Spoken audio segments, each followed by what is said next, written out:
Baik, selamat datang di pembelajaran daring kita pada pertemuan kali ini. Di pertemuan kali ini kita akan membahas bab baru yang bernama bab medan magnet. Medan magnet. Jadi saya sudah sangat yakin semua dari kalian pasti sudah mengetahui apa itu magnet. Di sini saya cuma menjelaskan kembali. Jadi magnet itu adalah sebuah benda yang memiliki dua kutub. Kutub apa aja? Kutub utara dan selatan. Gitu ya. Dan dapat saling tarik-menarik jika kutubnya berbeda, dan tolak-menolak jika kutubnya sama. Ya, seperti kalian sudah mengetahui maksudnya dalam kehidupan sehari-hari ya. Jadi magnet itu seperti itu, dia punya dua kutub dan bisa tolak-menolak dan tarik-menarik. Dan di sini saya punya sebuah gambar. Saya akan menjelaskan kepada kalian. Nah, seperti itu. Jadi di sini saya punya sebuah gambar magnet nih, magnet batang yang panjang nih. Jadi saya potong setengahnya. Apa yang terjadi? Ternyata pada saat saya potong di bagian ini, dia menjadi dua buah magnet yang berbeda dengan masing-masingnya memiliki dua buah kutub yang berbeda. Jadi tidak mungkin apabila saya potong di tengah-tengah, yang kiri adalah magnet dengan kutub selatan dan yang kanan adalah magnet dengan kutub utara. Itu nggak mungkin. Jadi apabila dipotong, dia akan memiliki dua buah kutub yang berbeda kembali. Ini juga sama. Dan bila saya potong lagi di tengah-tengah sini, sama juga yang terjadi. Dia akan mempunyai dua kutub seperti itu. Utara selatan, seperti itu. Itu dimiliki apabila magnet tersebut masih memiliki sifat kemagnetan. Jadi selama magnet memiliki sifat kemagnetan, dia artinya masih memiliki dua kutub yakni utara dan selatan. Sudah? Itu untuk awalnya tentang magnet. Jadi selanjutnya saya akan menjelaskan tentang, saya buat di sini A, cara membuat magnet. Jadi benda-benda yang bisa dibuat menjadi magnet adalah besi dan baja. Yang mana besi itu memiliki sifat kemagnetan yang cepat menghilang, sedangkan baja yang lama menghilangnya atau bisa bersifat permanen untuk baja. Jadi di sini saya juga masih memiliki gambar. Oke, bisa dilihat gambar A dan B. Jadi pada saat besi atau baja yang sebelum dia memiliki sifat kemagnetan, dia memiliki garis-garis kecil-kecil ini, yang kanan kiri itu, ini namanya magnet elementer. Dia sebenarnya punya sifat kemagnetan. Tetapi coba kita lihat dulu ya. Ini yang B adalah pada saat besi atau baja itu dia belum menjadi magnet. Ini belum magnet. Artinya magnet elementernya masih memiliki arah yang berbeda-beda satu dengan yang lainnya. Nih kita lihat di gambar B ya. Magnet elementernya masih memiliki arah yang berbeda-beda. Selanjutnya, apabila sebuah besi atau baja sudah jadikan magnet, maka magnet elementernya akan mengarah ke arah yang sama, seperti itu. Dari selatan ke utara. Ini ke selatan, ini ke utara. Jadi seperti itu. Nah, bagaimana caranya membuat supaya magnet elementernya menjadi satu arah? Jadi di sini kita akan mempelajari cara untuk membuat magnet. Jadi cara pertama untuk membuat magnet adalah dengan cara digosok. Mungkin sudah pernah kalian tahu ya di SD atau di SMP. Jadi saya garis dulu di sini. Cara membuat magnet yang pertama adalah digosok. Jadi seperti kalian lihat di gambarnya, digosok. Jadi seperti yang kalian lihat pada gambar, itu ada seorang yang membuat ini, sebenarnya ini masih besi ya, awalnya masih besi dia. Masih besi, terus digosok dengan sebuah magnet. Ini magnet nih. Ini magnet. Digosok dengan sebuah magnet. Jadi cara menggosoknya itu tidak bolak-balik. Cara menggosoknya, gosoknya tidak bolak-balik atau hanya satu arah. Satu arah. Tidak bolak-balik. Balik. Ya. Jadi cara menggosoknya hanya satu arah. Jadi dari kiri misalkan, dari sini ke arah situ. Dari kiri ke kanan, diangkat lagi, dari kiri ke kanan, diangkat lagi. Seperti itu. Jadi ini kan yang pertama nih yang ketemu adalah magnet utara. Yang ketemu dengan di sini ya. Berarti yang di sini juga pasti utara. Jadi yang pertama ketemu itu pasti dia utara. Sama seperti yang di magnet yang dipegang ini. Dan selatan pastinya di seberangnya. Seperti itu. Jadi dengan cara digosok ini, sebuah besi itu bisa dibuat atau bisa memiliki sifat kemagnetan. Yang mana artinya magnet elementernya sudah menjadi satu arah. Seperti yang saya jelaskan sebelumnya. Itu cara pertama, jadi cara digosok. Sudah ya, sudah mengerti ya. Jadi yang nomor 2 sekarang adalah dengan cara membuat magnet dengan cara menggunakan arus listrik. Ya, menggunakan arus listrik. Jadi yang kedua itu adalah menggunakan arus listrik. Jadi seperti itu. Jadi ini ada sebuah besi. Ini saya buat besi ya. Ada besi. Besi itu dialirkan arus listrik dengan cara besi itu dililitkan. Dililit dengan kabel atau kawat pengantar arus listrik yang disambungkan dengan sumber listrik. Jadi bisa kita lihat di sana, apabila sebuah besi itu dialiri oleh arus listrik, dia akan memiliki sifat kemagnetan. Berarti dia juga akan memiliki kutub utara dan kutub selatan. Cara mudah untuk menentukan yang mana adalah arah utara dan arah selatan adalah dengan cara kaidah tangan kanan. Ya, seperti yang saya kotakkan itu adalah tangan kanan ya. Jadi dengan kaidah tangan kanan, kita bisa menentukan yang mana dari ujung kedua besi tersebut, yang mana kutub utara, yang mana kutub selatan. Jadi dengan cara kita lihat gambarnya ini ya. Kan gambarnya seperti ini ya. Ini kabelnya di belakang dari besi, terus dia ke depan. Yang akan mengarah ke bawah semua. Arusnya mengarah ke bawah kan gitu ya. Jadi arus yang mengarah ke bawah ini adalah jari kalian. Jari selain ibu jari kalian. Yang ini. Ingat tangan kanan ya. Jadi jari selain ibu jari kalian, dia menyatakan arus dari listrik ini. Dia ke bawah kan gitu ya. Jadi ini juga sama ke bawah ke situ. Dan ibu jari kalian, arah dari ibu jari kalian yang ke situ itu mengarah untuk atau menunjukkan arah utara pada magnet tersebut. Bisa mengerti? Jadi dengan kaidah tangan kanan artinya ibu jari kalian mengarahkan arah utara dan jari lainnya mengarah pada arah dari arusnya ini, yakni ke bawah, seperti itu. Jadi kalian bisa menentukan bahwa yang di utara ini adalah yang di sebelah kanan dan yang di sebelah kiri itu adalah selatan. Seperti itu untuk menentukan utara dan selatannya. Sudah? Selanjutnya kita lanjut ke yang nomor 3. Yang nomor 3 itu adalah membuat magnet dengan cara induksi. Membuat magnet dengan cara induksi. Jadi gini. Jadi misalnya saya punya sebuah magnet nih. Sebuah magnet. Ini utara, ini selatan. Seperti itu. Di sini saya punya sebuah besi. Ini saya punya sebuah besi. Besi ini ingin saya jadikan magnet secara induksi. Dan di sini saya punya berbagai macam pakunya seperti itu, misalkan pakunya.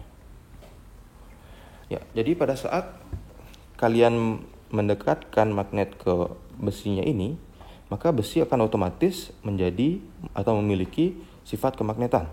Yang mana di sini pasti utara ini selatan. Kenapa utara di selatan? Karena memang akan tarik menarik di sini selatan utara seperti itu.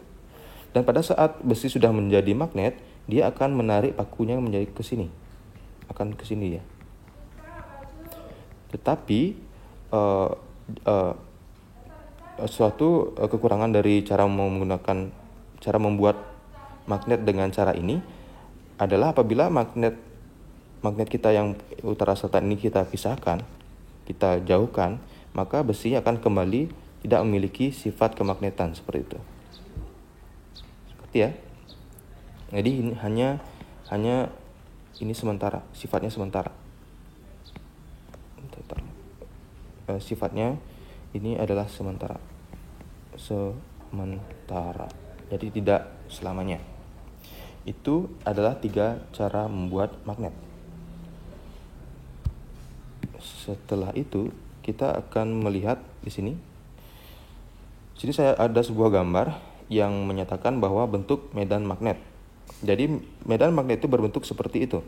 Seperti bisa kita lihat, dia keluar dari arah utara dan masuk ke arah selatan. Seperti itu. Jadi apabila ada dua buah kutub yang saling didekatkan, dia akan seperti itu. Dia akan keluar dari arah utara dan menuju arah ke selatan, masuk ke arah selatan. Nah, apabila ada 2 magnet yang memiliki kutub yang sama, ini utara dan utara, dia akan tolak menolak karena memiliki medan magnet yang sama, yakni keluar, ini juga keluar. Tidak ada yang masuk. Jadi di sini sama-sama keluar ya. Dia keluar dari utara. Seperti itu. Itu adalah gambar untuk medan magnet di sekitar kutub-kutubnya. Jadi di kutub utara dia keluar, di kutub selatan dia masuk. Selanjutnya itu sudah cara membuat magnet ya. Sekarang cara menghilangkan sifat kemagnetan. Ini saya buat di bawahnya aja ya. Cara menghilangkan sifat kemagnetan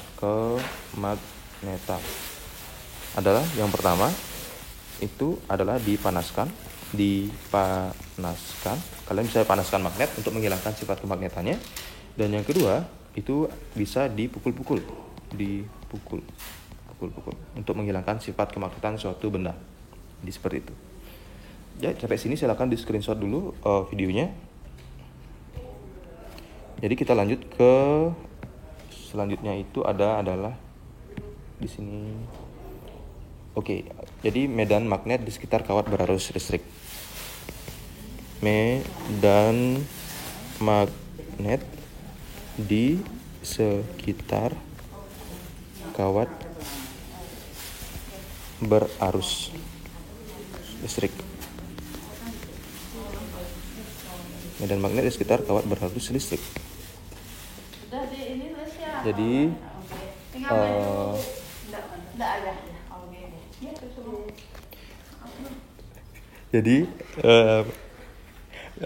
medan listrik itu atau medan magnet itu bisa disebabkan oleh arus listrik. Jadi saya buat di sini ya. Jadi listrik dan magnet itu ditemukan hubungannya. Ternyata ada hubungannya ya. Ditemukan hubungannya oleh seorang ahli fisika yang bernama, ini ditemukan oleh yang namanya Hans Christian Ørsted ya. Jadi dia menemukan bahwa apabila ini misalkan ada sebuah gini ya, sebuah rangkaian ya. Rangkaian ini ada gini. Rangkaian. Dan pada saat rangkaiannya bekerja, dia menaruh kompas di sini. Yang mana kompas itu magnet ya. Dan pada saat ininya mengalir, arusnya mengalir, ternyata kompasnya bergerak-gerak. Jadi di sana dia menemukan bahwa ada hubungan antara medan magnet dan arus listrik seperti itu. Di situ dia menyatakan bahwa hubungannya itu ada. Dan selanjutnya untuk mengetahui bagaimana hubungan antara arus listrik dan medan magnet, kita bisa buat di sini. Jadi sini saya punya sebuah kabel listrik ya, atau kawat berarus listrik seperti itu. Ini saya anggap kawatnya. Seperti itu. Kawatnya ini dia mengalirkan arus listrik ke atas. Misalkan seperti itu. Ini arus listrik ke atas. Jadi untuk menentukan kemana arah medan magnetnya, kita menggunakan kaidah tangan kanan lagi. Kita bisa menggunakan kaidah tangan kanan. Jadi seperti ini. Jadi tangan kanan itu seperti itu ya. Seperti itu ya. Seperti itu. Jadi ibu jari kalian itu akan menunjukkan arah I, arah arusnya, dan jari-jari lainnya akan menunjukkan arah medan listriknya. Dia akan seperti itu medan listriknya, dari belakang ke depan ya. Berarti kalau arah arus listriknya ke atas, berarti arah medan magnetnya dia akan mengarah dari belakang, dari sini ya, dari belakang ke arah depan. Seperti itu. Ini karena gambarnya 2 dimensi, jadi kita hanya bisa membayangkan saja ya. Yang jelas di sini lewat belakangnya dia. Lewat belakangnya. Ini lewat depan dari kawat listrik. Sebentar. Sini lewat depannya. Seperti itu. Jadi dia di sini lewat belakang, yang bagian ini lewat belakang dari kawat, di sini lewat depan dari kawat. Mungkin bisa dibayangkan ya. Jadi dia memutar berdasarkan arah jari-jari selain jari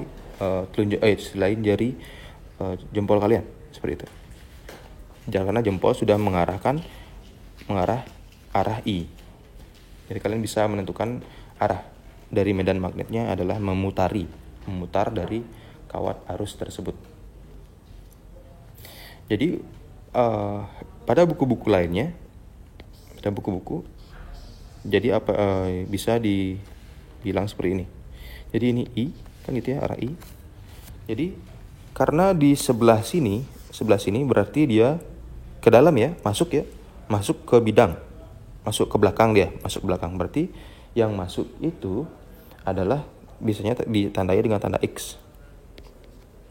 Tanda X.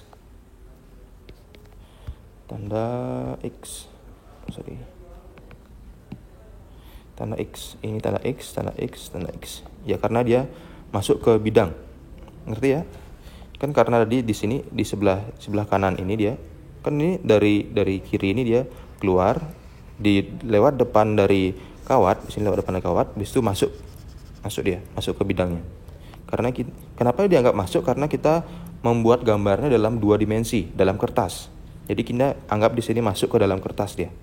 Habis itu lewat belakang kertas, habis itu lewat belakang dari kawat, habis itu dia akan keluar dari kertas. Kalau keluar dari kertas tandanya adalah titik. Seperti itu. Jadi ini dari sini dia keluar, masuk lagi ke dalam kertas. Ini keluar, masuk ke dalam kertas, keluar, masuk ke dalam kertas, keluar dan masuk ke dalam kertas lagi. Seperti itu. Jadi seperti itu apabila digambarkan dalam bentuk 2 dimensi. Jadi yang titik itu, tanda titik artinya dia keluar bidang kertas. Dan tanda silang, titik ini silang, masuk bidang kertas. Ya, semoga bisa dimengerti itu tandanya. Tanda titik itu artinya keluar bidang, dan tanda silang artinya masuk bidang kertas. Itu untuk medan magnet yang dihasilkan oleh kawat berarus listrik. Sudah? Jadi sekarang itu arahnya sudah diketahui, arahnya seperti itu. Dia medan magnetnya itu mengelilingi arus listrik. Nah, bagaimana dengan besarnya medan magnet? Apakah bisa dihitung? Jadi bisa. Jadi medan magnet yang berasal dari arus listrik itu bisa dihitung besarnya, dan itu sudah dihitung oleh cara yang menghitung sudah dibuat oleh dua ilmuwan. Ini yang namanya Jean-Baptiste Biot dan Felix Savart. Kita buat di sini sih. Itu dia punya hukum namanya hukum Biot-Savart. Mungkin kalian pernah dengar ya hukum Biot-Savart. Jadi hukum Biot-Savart ini pertama kali ditemukan oleh dua orang ahli fisika yang namanya yang pertama adalah Jean Felix Biot dan Jean Baptiste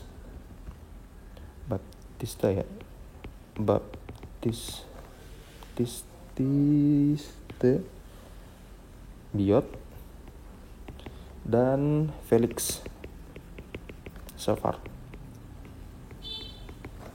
Jadi dua orang penemu ilmuwan fisika ini dia menemukan besarnya medan magnet yang berada di arus listrik. Jadi untuk penurunan rumusnya kalian bisa cari sendiri, itu sangat panjang. Jadi saya singkatkan saja. Jadi rumusnya adalah B sama dengan mu 0 dikali dengan I per 2pi dikali A. Itu mu ya. Mu itu seperti itu bentuknya. Jadi saya buat keterangan di sini. B itu adalah besar medan magnet itu satuannya adalah bisa Tesla atau Weber per AM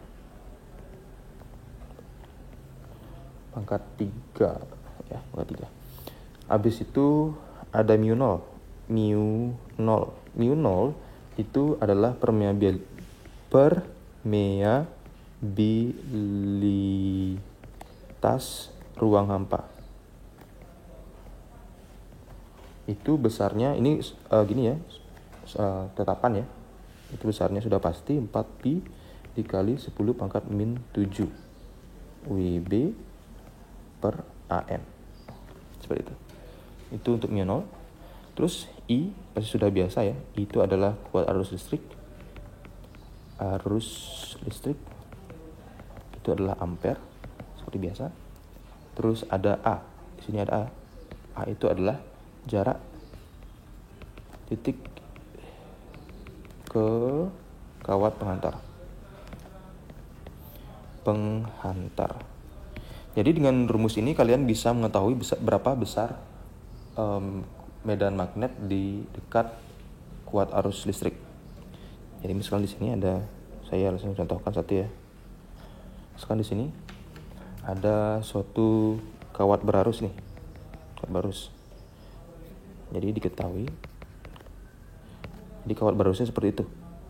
Dengan I-nya ke atas, besar I-nya adalah besar I-nya adalah 2 ampere. Besar I-nya adalah 2 ampere. Habis itu kalian disuruh menentukan atau mencari besarnya medan magnet yang dirasakan oleh titik P di sini yang berjarak 5 cm dari kawat berarus. Jadi pada titik P ini kan pas karena dia ke atas, kita ikuti kaidah tangan kanan, berarti dia di sini. Gitu ya. Di sini masuk dia. Di sini masuk, di sini keluar. Nah, jadi di kalian ditanyakan berapa besarnya medan magnet yang dirasakan oleh titik P. Jadi dengan rumus yang kita sudah bahas tadi di atasnya, rumus itu kita bisa menentukan besarnya berapa. Jadi kita coba ya sekarang ya. Rumusnya adalah, ketahui ditanyanya adalah besarnya B di titik P. Jadi kita langsung jawab aja. Besarnya B atau besarnya medan magnet di titik P atau BP sama dengan mu 0 dikali I, kan gitu ya, per 2pi dikali A. Udah. Jadi kita langsung masukkan saja mu 0 itu permeabilitas ruang hampa itu adalah besarnya 4pi kali 10 pangkat min 7. Terus dikali dengan I. I-nya itu sudah diketahui di soal adalah besarnya 2 ampere ya. Habis itu dibagi dengan 2pi dikali dengan A. Jadi A di sini adalah jarak titik ke kawat penghantar. Berarti jarak titik P ke kawat penghantar. Berarti di sini 5 ya, 5 cm. Kita ubah jadi meter dulu. Berarti itu adalah 5 kali 10 pangkat min 2 meter.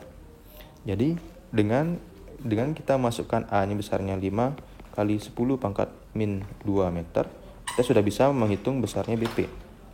Jadi kita singkatkan dulu, yang mana kita bisa coret. Kita coret aja dulu yang bawah, yang atas dulu dengan yang bawah. Berarti 4pi dibagi dengan 2pi. Hasilnya adalah 2. Jadi yang atas tuh kita langsung kali aja. 2 kali 2 ya. 2 kali 2 4 dikali 10 pangkat min 7 dibagi dengan 5 kali 10 pangkat min 2.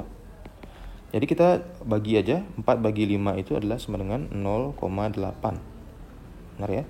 Dikali 10 pangkat min 7. Dan yang bawah ini, yang bawah kan masih tinggal min 10 kali min 2 ya. Dikali, dia bawa ke atas jadinya kali 10 pangkat 2. Disederhanakan lagi menjadi berapa? Kita langsung ke hasilnya aja ya. 8 kali 10 pangkat min 6. Satuannya adalah Tesla. Selesai. Jadi medan magnet yang dirasakan oleh titik P yang berjarak 5 cm dari kawat penghantar itu adalah 8 kali 10 pangkat min 6 Tesla. Bisa ya? Mudah. Jadi silakan di screenshot dulu untuk yang ini. Kita akan lanjut ke bagian selanjutnya. Jadi bagian selanjutnya saya akan memberikan kalian tugas. Ini tugasnya saya jelaskan sedikit. Jadi tugasnya di sini. Ini saya punya 2 buah kawat berarus ya. Yang pertama di kiri, yang kedua itu di kanan. Kan gitu ya. Jadi kedua kawat berarus ini dialiri arus listrik yang berbeda. Jadi I1 saya buat di sini adalah 8 ampere dan I2 saya anggap di sini adalah 16 ampere. Dia memiliki kuat arus yang berbeda antara satu dan lainnya. Karena dia kawat ini memiliki arus listrik, berarti dia akan menghasilkan medan magnet, kan seperti itu ya. Dan jarak antara keduanya ini adalah 6 cm. Coba lihat dulu berdasarkan kaidah tangan kanan, kan seperti itu. Kedua kawat ini arusnya itu mengarah ke atas. Berarti jempol kalian mengarah ke atas ya, tangan kanan kalian. Berarti kita lihat dulu di kabel yang pertama, kawat yang pertama. Berarti untuk yang pertama dia arus atau medan magnetnya mengarah dari kiri ke kanan. Seperti itu. Lewat depan, itu lewat belakangnya.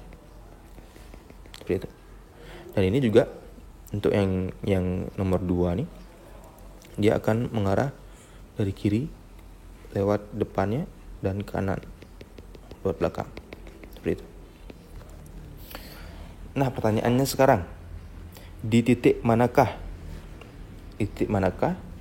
Misalkan kalian harus menaruh titik P gitu misalkan ya. Titik manakah yang titik P ini tidak akan merasakan medan magnet dari kedua kawat ini. Coba kita lihat dulu ya di gambarnya ini.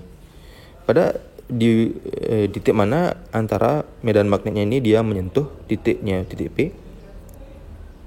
Ini karena kawat yang pertama dia tandanya itu ke situ ya, masuk ya.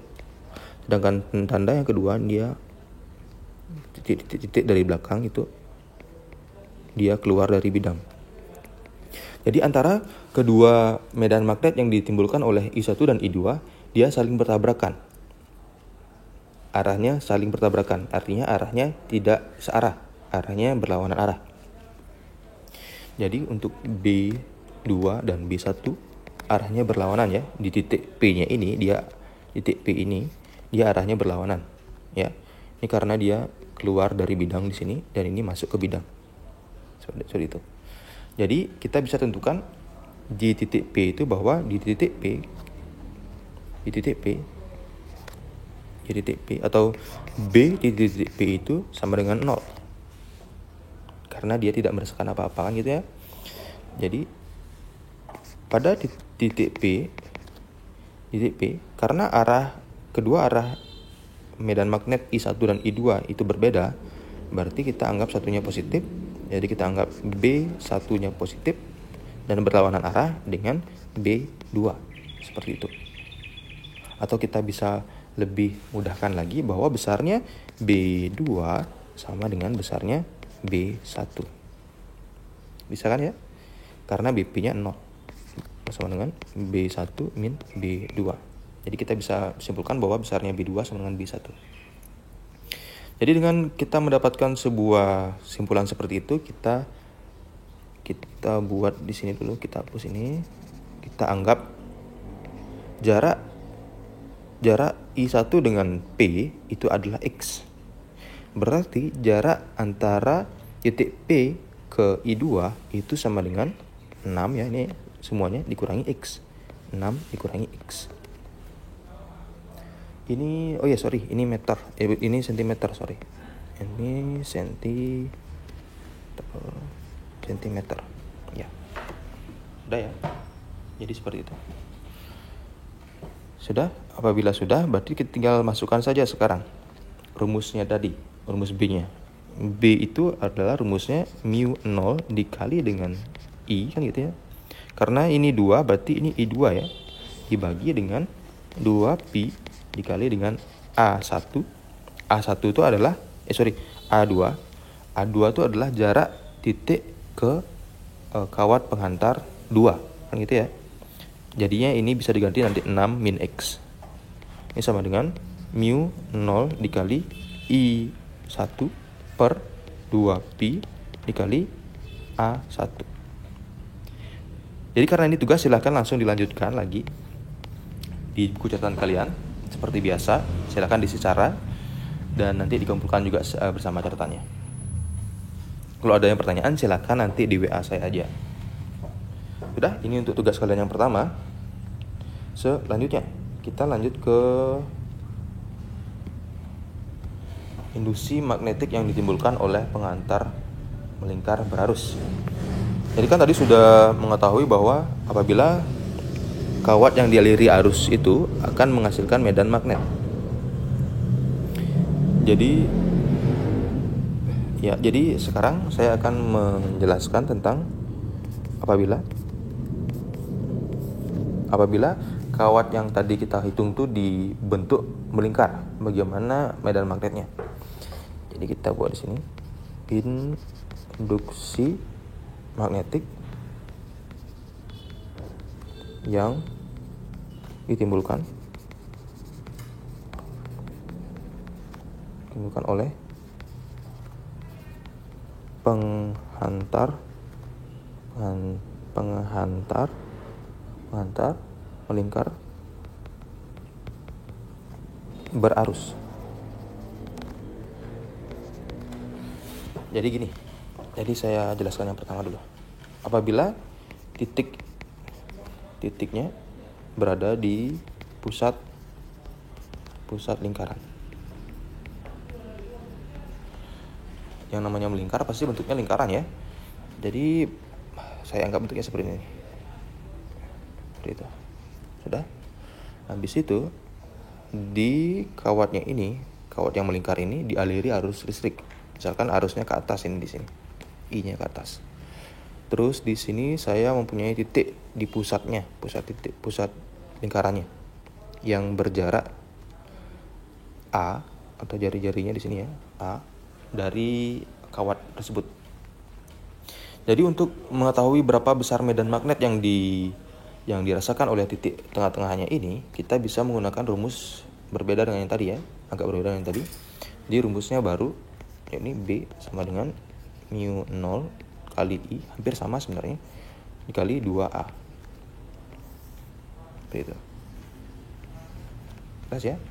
Jadi besarnya medan magnet yang dirasakan oleh titik tengah-tengahnya itu sama dengan mu0 dikali I per 2A. Yang mana B itu adalah induksi magnet. Saya buat di sini ya. Induksi magnet di pusat lingkaran. Terus I itu adalah arus listrik. Dan A itu adalah jari-jari dari lingkaran tadi.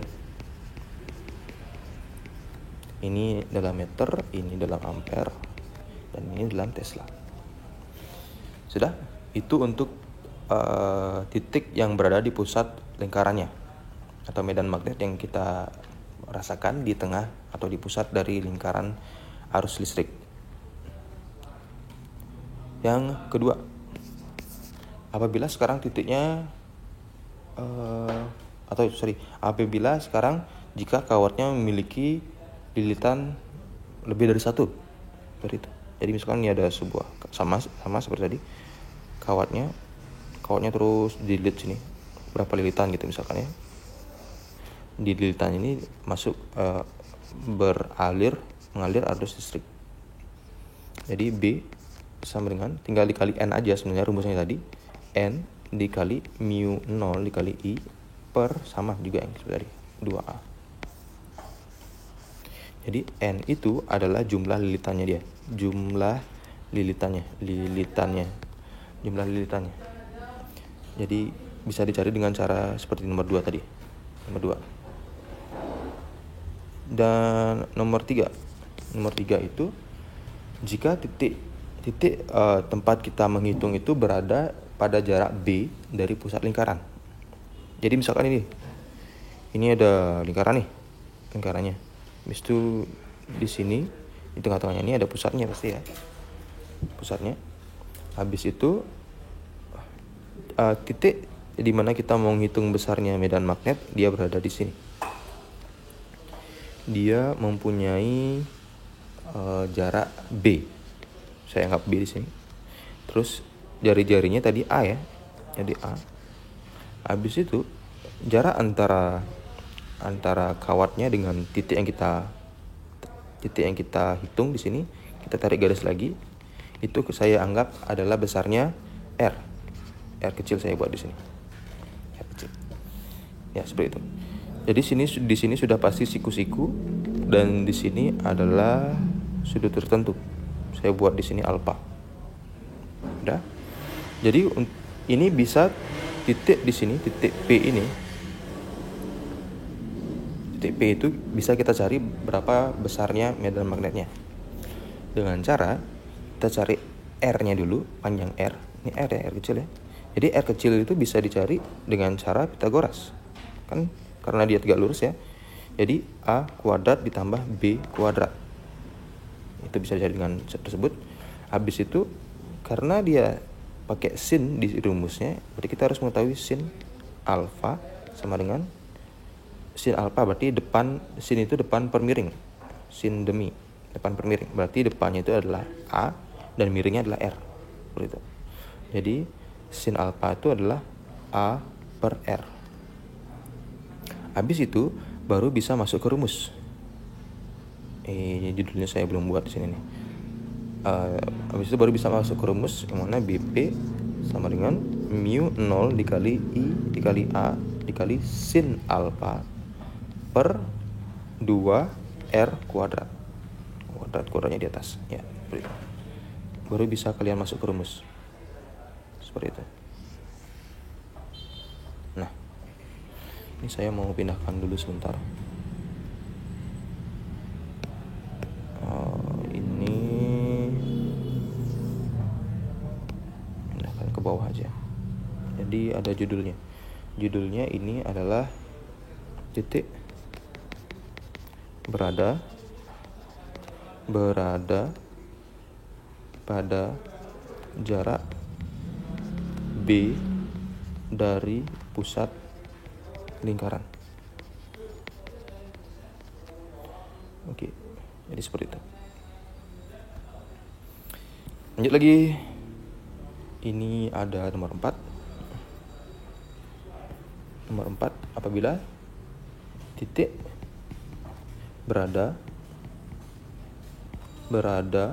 di pusat dan ujung solenoida. Jadi solenoida itu adalah kawat berarus yang dibentuk lingkaran.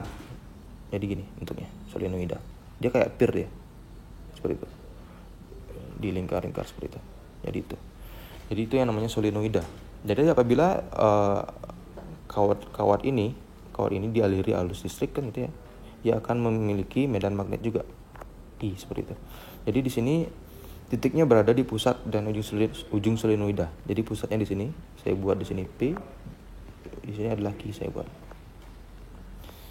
Jadi untuk menghitung berapa besar medan magnet di titik P itu adalah dengan cara BP berarti ya. BP sama dengan mu 0 dikali I dikali N per L. Nah, sedikit berbeda dengan rumus yang tadi ya. Ini untuk BP ini adalah medan magnet di pusat solenoida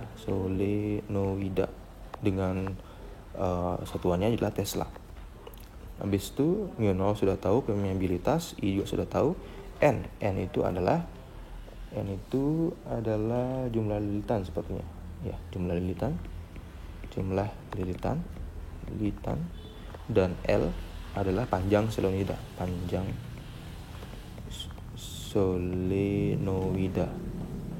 Ini dalam satuan meter ya.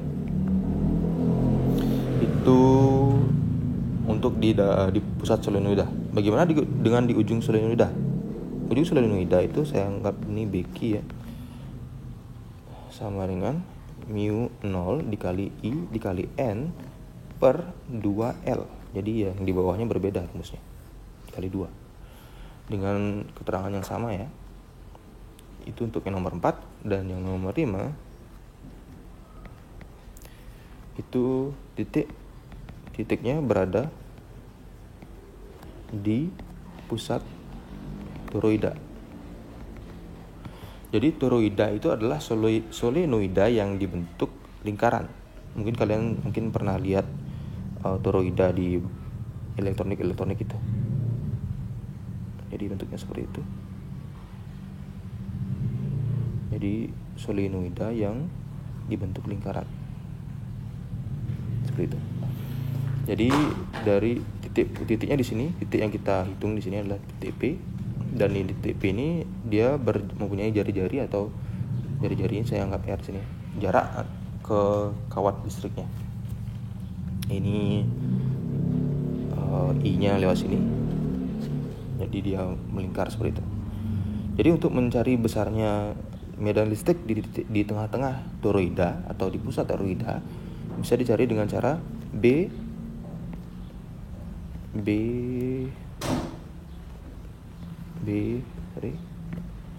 itu sama dengan mu 0 dikali dengan I dikali dengan N per 2 Pi dikali dengan R. Ya, jadi sedikit berbeda ya. Di sini yang berbeda itu N itu sama juga jumlah lilitan, dan R itu adalah jari-jari efektif namanya. Efektif. Itu dalam meter. Ya. Jadi sampai situ untuk menghitung medan magnet di dekat dengan arus listrik. Selanjutnya saya akan memberikan kalian sebuah soal lagi satu aja, mudah. Jadi tugasnya seperti ini. Ini nomor 2 ya, tugas nomor 2.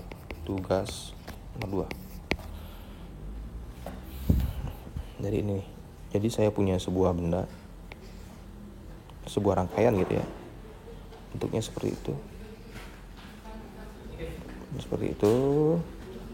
Jadi ini saya garis juga dengan titik. Ya. Ini saya buat 90 derajat. Jadi ini listriknya ke sini, arus listriknya I, habis itu dia melingkar di sini I, habis itu di sini kayak keluar I. Jadi ini ya, ini gini ya, kawatnya masuk dari kiri, melingkar,